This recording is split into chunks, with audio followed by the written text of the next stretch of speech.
Thanks, Gina, and thanks everybody for participating today.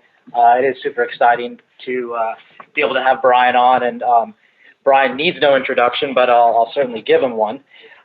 He's a principal analyst at the Altimeter Group. He's also written one of the best books I personally have devoured, and it's also a bestseller that's around the future of business.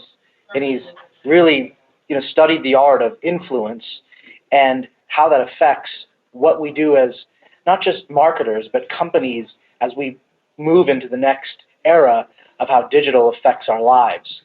And so he's going to walk through the highlights from an ebook that it was very long, but devoured every single sentence of it. And so we're super excited to have him, on and actually walking through the highlights today. So as you guys can see, the bio over there, and I won't make him speak too much about himself because he'll do enough of the chatting. But today we're going to be at #SolishChat. And if you want to ask questions directly as well to Brian, his Twitter handle is there, as well as to me. Mine's a little longer than his. But if we can be helpful throughout the entire broadcast, let us know. And we want to thank the people that also helped drive an amazing record-breaking audience such that it broke the webinar right before we came on. Our friends at Terminus, Double Dutch, Marketo, Social 123, Arc Systems, Influitive, Hypopotamus, and GetResponse. It was a joint effort, and we're all super excited to have Brian participate. So we're going to go ahead and turn it over to Brian just shortly, but the whole point about this Generation C, and Brian will go into the definition of that, but these are the highlights of contextually how this will go. It is the rise of Generation C, how to gain their attention, and the shift that needs to take place. What's the secrets behind building relationships? And then how do you actually fine-tune social to drive these results? So with that, if there is some, applause I could give, I will turn it over to Brian. Oh, well, thank you so much for, everyone, for this overwhelming opportunity. It looks like you have turned it over to me, so I'm going to go ahead and share my screen, and then I guess when I'm done, you'll take it back, and hopefully this works. Sorry, Brian, that was my mistake. I'll make myself the presenter too. I was trying to hand over the controls to you. Well, since I have it on, I might as well just take it, and then you can take it back when I'm done. Sound good? Yeah, that sounds great. I will make you the presenter. Awesome. There we go. Looks like. Can you see it? Yes, looks beautiful. Oh, look at that. Modern technology in action. Well, like I said, this is a real tremendous opportunity, and I really want to say thank you to Inside Pool and all the sponsors, and also for, thank you to you for being here. This is a topic that I haven't had the opportunity to write as much as I'd like to about it, just simply because I've had to focus on things like digital transformation and the future of innovation and disruption. All exciting things, but look, when you're writing about things that really are the future of marketing and engagement and customer experience, you can't talk about it enough, and it can't move fast enough. And so Devin and I, one day, were hanging out in San Francisco at a place called The Battery, and we just came up with this idea to work on something together that would, one, allow me to have the opportunity to write about this again and to share my passion and experience and insights here. And then more importantly, to work with him and his partners to bring this story, this message, and hopefully this framework to you, because at the end of the day, none of this is going to change. None of this is going to advance or progress without you and the work that you're able to do. The challenge that we have with marketing and engagement these days is that I think, I hate to say it, but we're kind of stuck in the past. Our metrics, our processes, all of the things that, we have to do on a daily basis, they're all sort of rooted in the past. And in order to start competing for the future, we've got to break that monotony. We got to break that routine and start allowing and affording our time to try and do new things. I have this cartoon that I developed once with a friend of mine named Hugh McLeod, or better known as Gaping Void. And it just once said, I tried to be creative once, but I got stuck in meetings. And it's just this sort of testament that, every day you're still on the hook for this supposed to do. Every day you're stuck in meetings. Every day you're stuck in your inbox. And it's really hard to be innovative when you can't think beyond that, or can actually perform beyond that. And what I want to share with you today is some highlights from the ebook that Insightpool is offering freely to you. And I'm sure that they'll give you a link for that at the end. But it is really about this group, Generation C. And I'll tell you that Generation C, not like you need another generation to track, but look, there was Generation X, there's Generation Y, aka the millennials, there's Generation Z, the sub-18-year-olds, and you have essentially all these demographics that are forcing people to start to wake up. Like, wow, they're totally different than me, right? Generation Z is the first generation to actually not know anything that millennials had to deal with, meaning that millennials had to deal with stuff that Generation X didn't have to deal with, but it was all digital. And Generation Z is all pretty much mobile. And so there's these different mindsets that are so different in the way that we think. But Generation C, if you think about why businesses don't change, it is because there's a lack of a sense of urgency, right?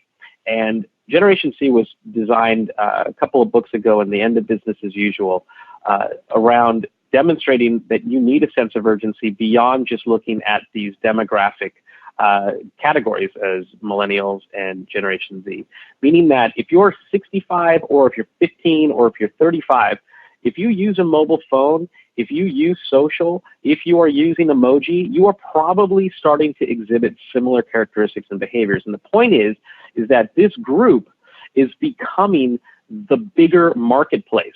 So it's not just subcategories organized by age. That's still important, but it is the shared behavior that really starts to trigger the future of marketing and creating a sense of urgency, because every single day, your traditional customers who used to live life by reading magazines, being influenced by television, they're being displaced by new types of consumer behavior that are shared, again, not by age, but by lifestyle, who are binge watching episodes on Netflix, who are going through the customer journey starting on the mobile screen, people that don't know how to talk unless it's through memes or text messages, and don't use the phone as a phone, because all of these elements of connectedness are really about essentially empowerment.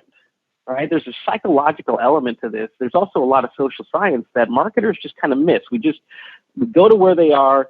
We use the channels they use, but really we have to think like the customer in order to reinvent the future of marketing and engagement. And this really is a big opportunity for us. And in fact, in many ways, I say, we got to think like the customer and act like a startup, because really we're relearning or unlearning what it is that we know. And so every day, this connected marketplace gets bigger, right? And this group of customers are empowered. And when you become more empowered, you become more demanding. And when you become more demanding, you expect things now to be more personal, to work on your phone. And all of these things, when it comes to engagement, really is looking at who they are, who they're influenced by, and what it is that influences them, because that's really the future of engagement. It takes this sort of one-to-many approach and really makes it like a one-to-one-to-many approach. And this is why I'm inspired. And look, it's stuff that I've experimented with over the last 20 years. It's also stuff that I continue to experiment with as an individual, right? I can't expect to be relevant just because of the things I've done in the past. I have to be relevant because of the things I do in the future. And there's this saying that there's no moment like the moment that's about to happen. There's that old saying that there's no moment like the present, but really it's about that moment that's about to happen, where you have to be thoughtful about how you compete in it, or how you appear in it, or how it affects you, rather than just assuming that it's going to just happen and therefore it's now the past. Because, customers have been saying for a long time, I don't like to be sold. Or you could take this quote and say, I love contacting customer service. said no one ever. I mean, these are things that we know. Businesses have taken it for granted. Marketers have really just operated in a traditional paradigm where we can't really see what it is that moves people, right? We listen, we look at share of voice, we look at sentiment, but what we're not looking at is cause and effect. And cause and effect is really, I believe, the foundation for the future of marketing, right? It's the true definition of influence. I remember when digital influence became a popular topic several years ago because of services like cloud, and unfortunately people thought influence was really about the score. You could take all of that away and you could look at the ability to cause effect behavior as the true definition of influence, because that is literally the definition of influence. And then you could start looking at technology, you could start looking at conversations, you could start looking at segments as a way of understanding how to cause effect or how to change behavior, because there are two ways essentially to cause effect or change behavior. One is you can manipulate it, so things like marketing and messaging and creative, or you can inspire it.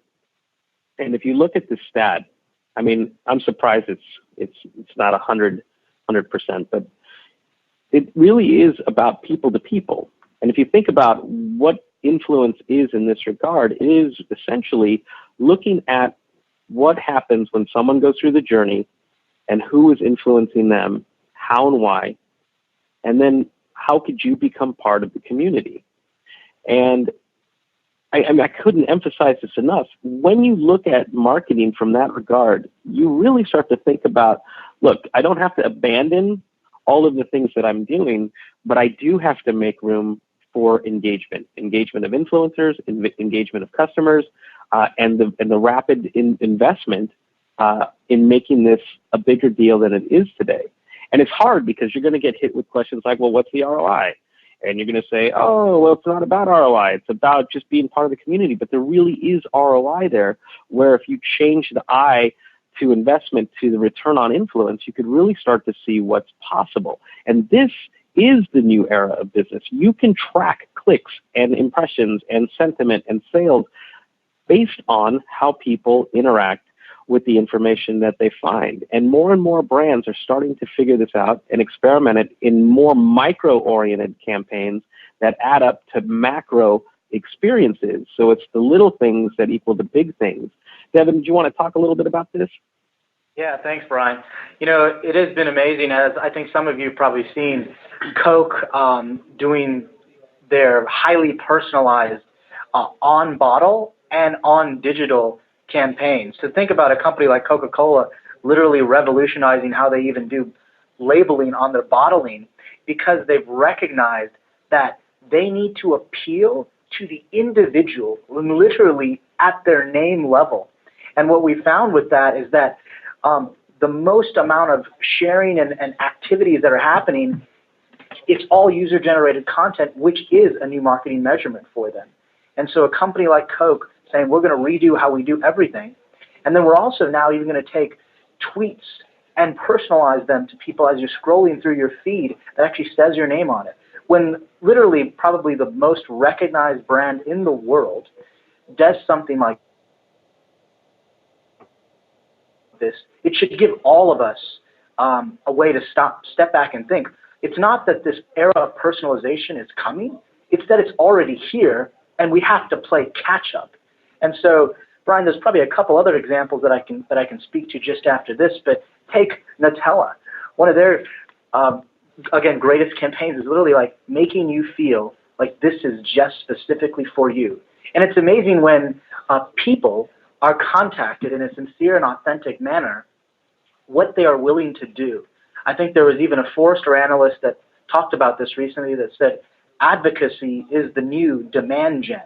And we have a ton of different advocacy companies coming up, and it's amazing because the buyer's journey has become completely hacked. Take a look at even Netflix. This is obviously something that we see with Spotify and others. It's down to the personalization of each and every single individual.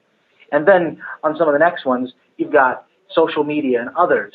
So take, this is an example from one of our clients, Reebok, that has a division in hockey. And one of their big things is like, hey, look, we really want more people engaging and talking about it because we see the amount of traffic that it drives. And I think one of the key elements here to point out, though, is that the brand is not really asking for anything other than you to share. And when you do that, you can see that there are pictures going back and forth, and the reach and the engagement coming from this user-generated content is just amazing. We ourselves at Insight Pool use our own system, and there's another example of that. So it's just really the level of personalization. It's not coming. It's already here. The biggest brands, even as big of a ship as they have to move, are already doing it. And it's amazing that we ourselves have not facilitated that across all of the different areas of our business. So, Brian, you want to take it back? Yeah, absolutely. That's good stuff, Devin. I mean, just even listening to you, I'm reminded just in my own marketing, hey, I've got a new book coming out this fall, and you know the difference between marketing the last book and marketing this book. I mean, I have to follow all of the same things that brands like Coca-Cola are doing or Nutella are doing, and it just, you know, surely it makes it hard, more difficult, right? You never have enough time, you never have enough resources, but those are things you have to think about. I can continue to complain about reality, or I can change it so that I can be part of the conversation. Because a lot of times executives will just not get it because they don't live the brand the way that your customers do, right? And therefore, they're a bit disconnected in the sense of urgency and investment required to be relevant. Because look, it's easy for older generations of executives to say, well, look, in my day, it's not the way we used to market. You know, we didn't have to think about things like this. But the reality is that a lot of things have changed, but a lot of things haven't, right? Things that grab your attention, hold your attention. And just the thing that is different each time is the medium.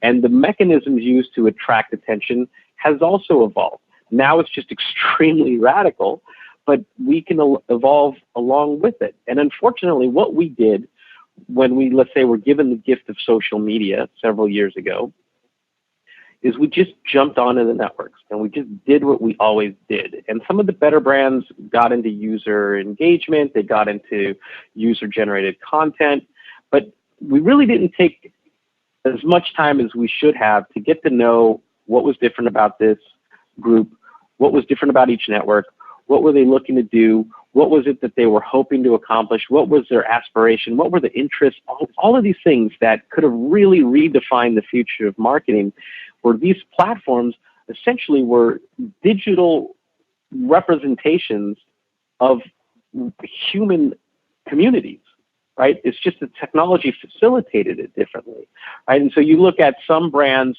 who engage in, you know, broadcast marketing on, and that same company is going to complain when Facebook changes the algorithm, and then they're really going to start to think about abandoning the platform when Facebook says, hey, if you want to reach people, you're going to have to pay for it. And really, you have to think about this. Well, what could I do that makes this worth the investment, and what are people really looking for? Because a like isn't an opt-in, right? A follow isn't an opt-in. It's basically a show of support in that moment, but you have to keep re-earning that relevance over and over and over again. But you can't just have marketing on there, right? Customer service is also marketing. Engagement is also marketing. Pre-sale and post-sale is also marketing in all these networks. Yet you only have, for example, a social media team or a marketing team or a digital advertising team looking at all of these new opportunities differently and not necessarily cohesively, unfortunately. How many adverbs did I just throw in that one sentence? It's hilarious. But I did catch that. And, at the same time, though, customers don't see these disparate efforts as one thing. They see one brand, right? And it's disconnected. Sometimes you don't even have customer support online. So when someone's doing all this marketing and someone's asking for help and marketing isn't empowered to actually deal with it and instead say, here's an 800 number to call or here's an email address to send a note to, it's not good enough anymore because it's all marketing. So as people connect and as people gain followers, you're essentially having a new generation of customers that have an audience with an audience of their own. They are influential as well, right? And it's something that has to be earned in terms of a relationship. But at the same time, brands should start to strive to act like people as well. And that means listening, that means empathy, that means engagement, that means follow-up. It's almost like this new opportunity for CRM. And if you think about really what happens in social, I mean, just think about it for a minute as you, right? I call it the ecosystem, and we're a generation of folks. I say this lovingly, of course, but that we've all become accidental narcissists, right? Think about all the things you do, and mobile. I mean, a lot of it just has to do with, hey, look, it's me at this place, and you take a selfie, or look, here's what I'm eating, or look, here's all of us having fun, or here, this is my view right now. And so you become the center of your own universe where people sort of respond and revolve, and you do the same for others. And if you think about what it takes to move somebody in a moment where it's difficult to move someone, or even to capture somebody's attention, what do you do? And so I call it the embrace. When you have someone's attention, what do you do with it, right? And this is really the future of marketing and creative and design and engagement. It's around an experience. So you could just casually brush it off and expect someone to feel cool that you would engage with them, or you can architect an experience, the next steps in terms of marketing, messaging, SEO, what essentially inspiring the next steps. This is where we actually become more human. And Devin can talk to you all day long, and I'm sure he will, given the opportunity, about what happens when engagement works. And in these cases, when people feel like they were listened to, when people feel like something is absolutely relevant to them, they click, they take a next step, they make a purchase, they advocate, they influence. There is indeed ROI here. And that's why I want you to think philosophically about what it is that you're doing, what it is that you're building, what it is that you wake up thinking and go to sleep thinking, what's driving you and what's burning you, because community is much more than belonging to something, right? I can join a ton of communities. You've joined a ton of communities. There are some that you casually look at, there's some that you've forgotten, and there's some brands that you absolutely love, but I bet you they're few and far between because the engagement just isn't right. Because community is about doing something together that makes belonging matter. So I don't want to just be beneath you. I want to be part of the community. I want to be part of your brand. It's not, I want to support your brand. It's the same with music, right? Look how crazy that's become, because people used to look at artists the same way that people used to look at brands. It's like, I just want to be in your sunshine. But now it's the reverse. People want the artist to symbolize them in the moment with what they're thinking or what they're feeling. It's the same about selfies, right? I used to say back in the day that selfies were basically a human emoji or a human emoticon, and it is, right? And if you look at Snapchat, I mean, even Evan, the founder of the company, released a video a couple of days ago that says the same thing. Snapchats have changed the way we think about pictures, because you're not actually taking and sharing pictures. A teenager will probably snap somewhere in the 20, 30, 40, 50 pictures a day on Snapchat, because they're not necessarily sharing pictures, they're sharing emotion. And that it's a psychological shift. Selfies are essentially the new advertising. And that is just one example of how much this has flipped, and we haven't really flipped with it. As Devin said earlier, personalization isn't something that's coming, just like marketing to narcissists isn't something that's coming. It's already here. And so we have to understand these platforms, what's different about these platforms, how people are using them, how they're being expressive, how they're looking to get value out of engagement so that you can actually be part of it, right? So it's not just hoping people become part of your community. It's also you becoming part of their community, because again, that's where experience starts to mean something. No presentation is complete without something from Steve Jobs these days. And it's all because here was a guy who I don't know that he was as innovative as we give him credit for in terms of inventing things. He was brilliant at user experience, meaning that he could take something and make it work better for the human being, right? So he didn't invent the mouse or the graphical user interface. That was Xerox. Instead, he made it something that the masses could use by understanding their pain or their aspiration and translated it to them. He didn't invent the MP3 player or any software that could manage your music. He just made it better and more intuitive and quite honestly, invisible. So that it would let you do the things you wanted to do. And he had this saying, you got to start with the customer experience and work backwards. What is it that you want them to do so that you can lead them in a way that really starts to unbundle the funnel, right? And the funnel, for all intents and purposes, look, I mean, it's not anything you're going to get rid of overnight, but the funnel sucks. And it sucks because we're a slave to it. Because our entire business is modeled after it. All of your departments are modeled after it. It's like this handoff, except it's not seamless. And more so, the connected customer actually feels the brakes in it, right? If you think about someone who just wants to get things done on their phone, and to them it's not even a phone, that they don't even want to call anybody, they want to engage with companies the way they engage with each other. These networks are reprogramming people to think about what communication is like, and it's actually not helping us, or it's actually not inspiring us to change in the way that it absolutely should. And that's why I call it the cluster funnel, because the cluster funnel is just a series of, it's almost like a play, a stage production and theatrics and all of the things necessary to organize this great theatrical production, when in fact, it could be all invisible. It could be all seamless. And instead, what happens is we're forcing customers to sort of work our way on models that are 50, 60 years old, instead of us changing to work their way. And it's those companies that understand how to do this that are really going to start to win. What you're looking at is something that's going to probably make your eyes bleed, but I promise it's super helpful. And it is based on a lot of my research over the years of mapping the real digital customer journey, not some imagined customer journey based on what I think they're doing using different technologies, but just sort of understanding how the digital customer journey works and how it's different than the traditional customer journey, and how we could rethink marketing for every moment of truth, because everything about what a company does now is marketing. When someone gets great customer service support, especially on Twitter, for example, they talk to everybody about it.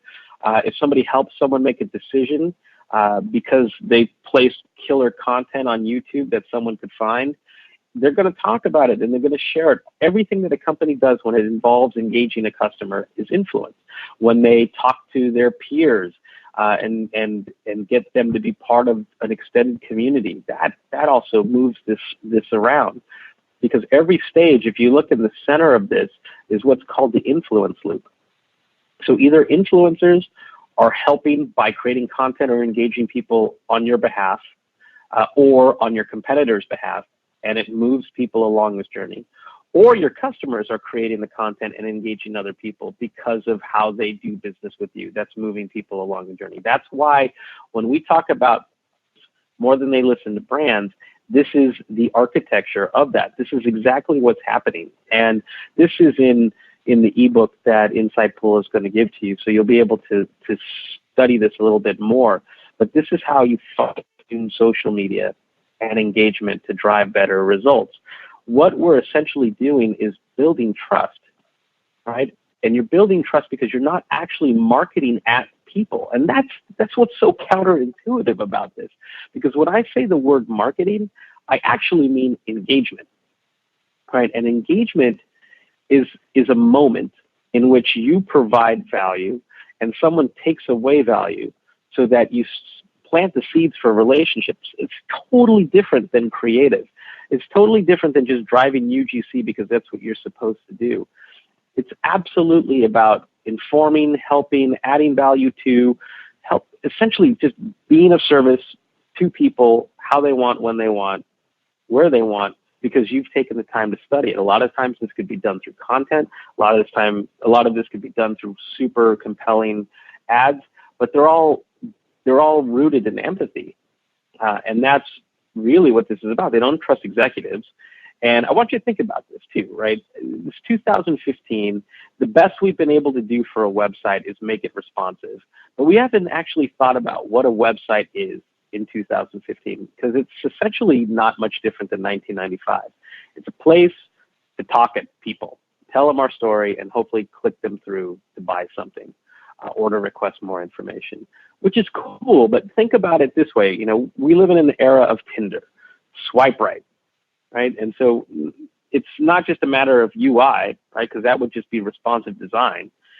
It's a matter of how the psychology of the customer is changing and how that's changing customer behavior and influencing new things and disruption in behavior.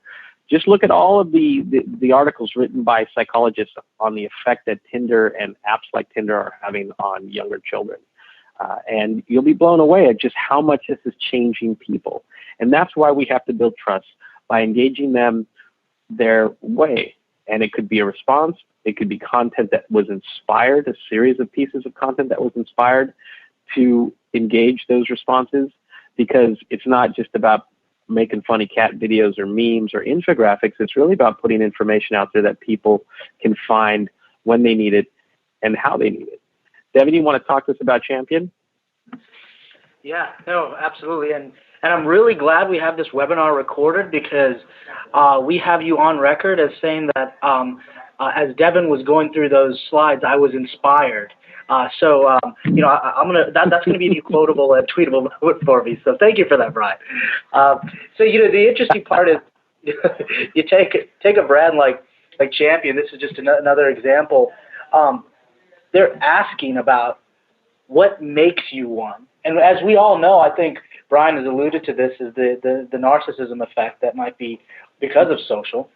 But it's also the touch that makes people feel special. And social media is simply an extension of humanity. And where we see companies just thriving and driving real results is when they're willing to take the journey. And that journey begins not, I think, there's a saying that people talk about all the time about, you don't show up naked on your first date. If you do, likely there's not going to be a second. And the point is, for longevity and lifetime value of a customer, they have to feel special. And nowadays, even more so because of personalization. So as you can even see, just how Champion, using software like ours is engaging people and asking them specifically. And they may be targeting folks that obviously have that reach and so forth that they can send out. But as you can see, multiple other people get involved in that conversation and start talking about Real Champion and how they're inspired by it. And it's just amazing when you really, truly think about how that connectivity actually happens. It's with building a relationship, and it's not that is it's actually fully expected nowadays and not just a surprise.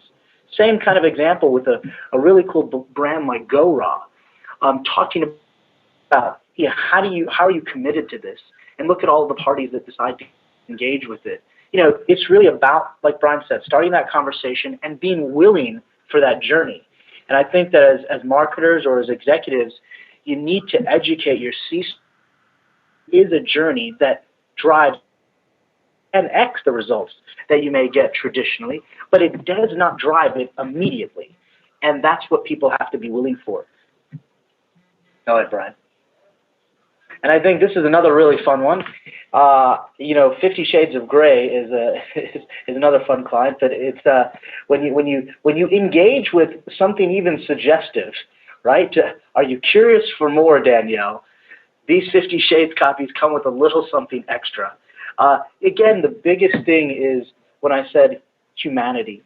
How do you make sure that you are coming across as human, even though, as you see, it's coming from a brand? And as Brian mentioned, the two are exactly the same nowadays. They have a personality. They have nuances to them. Red Bull has its own personality, and everybody values that personality. So even as you may switch community managers or agencies or whatever that might be, it really is absolutely something that should be at the executive level is what is our brand's personality, and make sure that's consistently coming through each day. That these people, you can see Danielle that just says, I just screamed that, 50 Shades actually decided to engage her. And so, Carolyn, this is another example of this. And so we find these just really fun to talk about, but it's the essence of being human, even if you are a brand. Yeah, right on. That's exactly right. I mean, and I guess that's what it means when we're talking about making your brand become human. It's just that when people are engaged, look, it's not always going to be this way. It'll eventually just become standard business practices. But right now, when a brand engages someone and a person feels what that's like, they're so excited. They're moved and compelled to buy. They're moved and compelled to become an advocate. And look, it's both wonderful and also sad. A sad state of the union when just listening and talking to customers is enough to compel someone to just scream for joy. And that's just how bad things have gotten over the years. And that's why a while ago I came up with this hashtag that one of these days I'm going to, but it's WDYSF. What do you stand for? Right? What, at the end of the day, does your brand stand for? What do you want someone to experience with your brand? And what is it that you want them to do, feel, think, say, right? Because they're going to experience something, whether you design it or not. And if you can answer that, what do you stand for? And I don't just mean what's your mission statement or your vision statement or what's on your website. Remember, those are things that were written by someone for an executive to sign off on. And that's also sad, right? We don't even talk to our customers. We talk to the people who are going to approve what we're trying to say. And unfortunately, legal's involved in all of that, which makes it the most opposite of human possible. But if you could look at what do you stand for, and you could really feel that, then people will feel that too, because it's contagious. And that really is how you start to compete for attention. Not competing for the moment, like, oh, I got to have a real-time tweet. I have to have a responsive marketing program.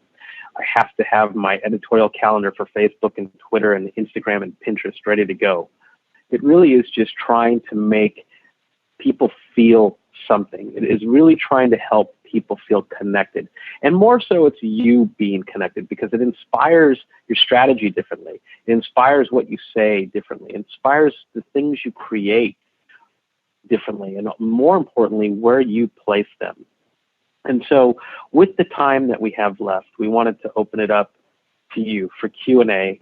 And Gina, if you want to take the controls back, I'll turn it over to you two to lead us through the question and answer session. Yeah, well, you can, if easier, you can just keep it over on you with controls, and I can just ask the Q&A questions.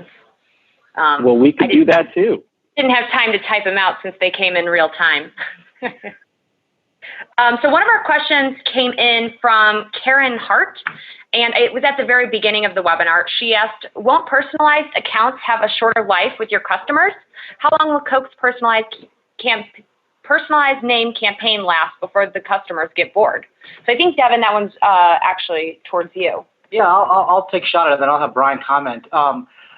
That Share a Coke, which is the campaign that's being referred to, actually launched, I believe, in Australia in 2011. And we're in 2015, and it continues to be gaining steam. So, I think that when you think about things as how it's, campaigns start and then gain virality and continue to go forth, 4 years is a pretty long time. So we actually feel that there's going to be a longevity that might have some slight tweaks to that. They may start adding hashtags, and again, this is all speculation. I don't work for Coke, but they might start doing a number of different things that centers around personalization. It may not be the exact name, but it may be something else. It might be your favorite X or Y or Z. And so I don't see that going away anytime soon. But again, like I said, I don't work there. But again, would love to get Brian's perspective on it. And how long do you think longevity is going to last on things that are personal? Longevity is user defined. I used to talk about this idea of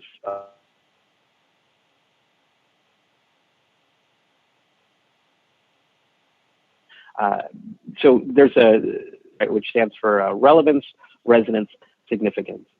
So when you create, let's just say, a campaign, or even a social object like a infographic or a video, and you put it out there, it is going to have some kind of effect, right? To what extent really is something you have to think about. This is what makes BuzzFeed so different and so amazing, is that all of their headlines and articles are structured with a ton of psychology and social science. So they create content, for example, that isn't just consumed, it's also meant to be consumed and shared, and then also essentially drive you to spend more time on the site. So it's all intentional. And I guess it's an example of, if you try to compete for resonance, right, how long it lives, then your creative is absolutely different. And then if you measure it not by how many views it got, but by resonance, how many people did it affect and what happened as a result, essentially, if you keep doing that, you earn significance over and over and over. It essentially becomes the brand. So it doesn't matter how long it lasts. It matters how long you've created the program to be relevant and how much power you put in it to stay resonant. And then you could move on from there. It actually makes you rethink what the idea of a campaign could be. And it's also wonderful too, right? I can tell you that when you think about talking to and through people at the same time, you're thinking differently about what the entire program looks like than just simply coming up with really cool creative. And I'm sure Coca-Cola is already on to the next 100 things that they could possibly do. They probably kill more ideas than they release, but they're always thinking about how to stay relevant. And they're looking, they have that liquid and linked philosophy that just makes things culturally relevant at the right time and in the right place. And as long as you're thinking that way, it's not something you have to worry about. It's just, you know, what's going to inspire your next move. Thanks, Brian. The next question is directed towards you. It actually has your name in it. It says, Brian, what is the generation after Generation C? Oh, that's a good question. I think we're going to have a connected generation for a long time. If anything, it's just going to evolve a little bit. But if I had to make a prediction, it's something that I'm really looking at quite philosophically. And also, it's one of the reasons why I had to become a digital anthropologist, because there's an effect that the on-demand economy is a reflection of, not having impact on. And by that, I mean Uber and Airbnb and Fluck and Instacart and all of these services are, they're not happening because the consumer's changing. They're in terms of technology, they're happening because the value system of consumers are changing, or the value system is changing. So for that, I mean, people don't want to own anymore, but that's a symptom of the fact that, you know, we have generations who went through a ton of recessions. We've had generations that have seen real-time capitalism. We have generations that have seen the debate continue as to whether or not global warming is real. We have a generation that's carrying a great amount of debt, or have watched their siblings or their parents carry great amounts of debt for just how to get an education.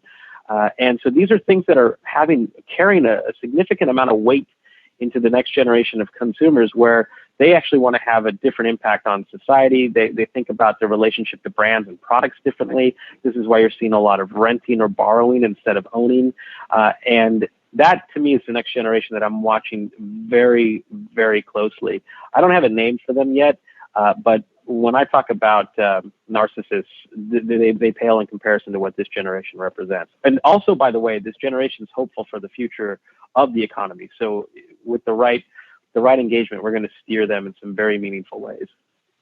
Mm-hmm. Brian, a question just came in from Barbara that builds on the last one. She asked, can you speak to the global nature of the connected customer approach?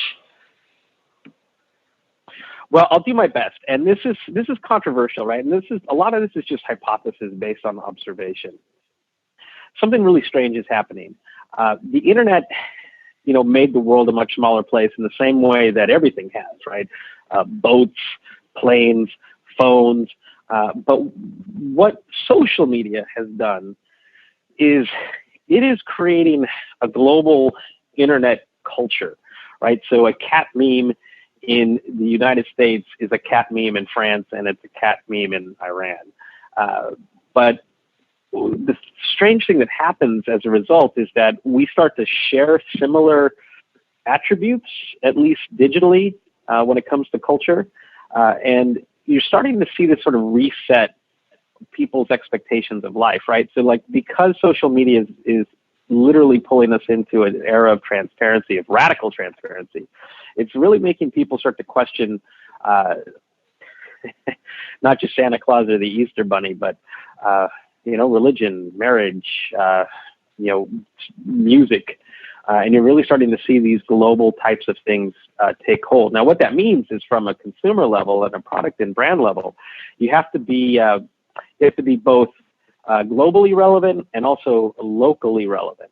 And I think it actually gives you broader opportunities to expand your reach as long as you try to be global and local at the same time. Brian, I think you paid the next person this question. Judy Frank has asked us, what's the name of your upcoming book? Oh my gosh. Well, that is funny, because it has not been announced yet. Oh. I'll tell you what. I shall leak it here because this has been such a good experience. It's called the letter X, and it stands for experience, and it was inspired by how everyone is talking about experience. You see user experience, you see customer experience, you see brand experience, but what they all share is the letter X. And really what it comes down to is being able to finally answer what is an experience, and more so, how do you define what a meaningful experience should be, and then how do you build everything from that. Thanks, Brian. I really like the sneak peek. I'm sure Devin's going to want to quote that one too later. Yeah, absolutely. So it's just announced on Insightful's webinar. So that I'm going to use that one too. A question that came in from Jeff Ross asks, what do you do when legal is involved in how you communicate with customers? They really make it the most opposite of human as possible. Yeah, I mean, I'm not going to lie, it sucks. It's horrible. And I deal with this all the time. I can tell you that there is a group of progressive legal thought leaders who every day, in much in the same way we talk about the future of marketing, these folks talk about the future of legal and how to make brands relevant in a real-time economy. Because you can't act the way you did. You can't take 21 days to approve a series of messages when the world is moving right now. And they, as lawyers, provide you with anecdotal evidence that helps you sort of literally make the case. I will tell you, though, that I've been involved in some types of conversations where I've had to throw my hands up and say, look, if you don't want to help yourself, I have no role here. And I've also been instrumental in bringing in new counsel into organizations because the existing counsel are impeding progress. And it's the same is true for HR, right? If you think about how do you get employees inside that are much more like the customers you're trying to reach, you have to amend your processes. You have to amend what it means to work there. You have to amend the reward program and the management program. So every aspect of business, not just marketing, is being upended. And it's not going to happen because we expect them to get it. It's going to happen because we're able to demonstrate what happens when you take a risk, when you define risk in the past and you define risk in the future, right? Because there's also a risk of not engaging, and that carries great effect and great cost too. And this is what I call digital Darwinism, when technology and society evolve, and we have a choice whether we evolve, whether we lead, whether we don't do anything. And so, unfortunately, much of this means that you have to engage legal in the way that legal is used to communicating, and that is through evidence, that is through small steps and risk taking. And if you look at the famous real-time marketing example from Oreo, they had essentially a war room of relations, and you also had legal in that room going through everything so that it could be brokered in real time. Unfortunately, that team, disbanded. They're still active and they're still responsive, and legal's still progressive. But it was an example of just how much things have to change. So there's no easy answer to that, unfortunately. But it is you having to act like the legal team in order to get them to pay attention. Mm-hmm. Thanks, Brian. Another book plug follow-up. Several people have followed up asking when the book is coming out, if you could let them know. Yeah, it's one of the reasons why I haven't announced it yet, because it is, by the time it comes out, it will be 3 years in the making. And a lot of this has to do because of the extravagance of the design of it, because it's meant to be an experience. And so I'll say the fall of this year. Okay, thanks. Another question from Ruben. What's the risk of content produced by consumers and not moderating it in social platforms? Should brands moderate content? That content's going to happen, right? I mean, we see it all the time with brands when they try to add a simple hashtag and not thinking through what the experience is, or what it's meant to convey, or the value it's meant to convey, or what it's supposed to inspire. And so we just see a lot of these things backfire. So, does it mean you shouldn't do these things? No, it just means that you have to actually rethink what the brand is for this, this new consumer. Really what we're talking about is, if you make a product that is necessary, well, let's just say it's questionable in value, right? Or that it's open to interpretation because you haven't actually tried to steer it in terms of this new customer. You kind of get what's going to happen, just simply because you didn't do the things beforehand to change it.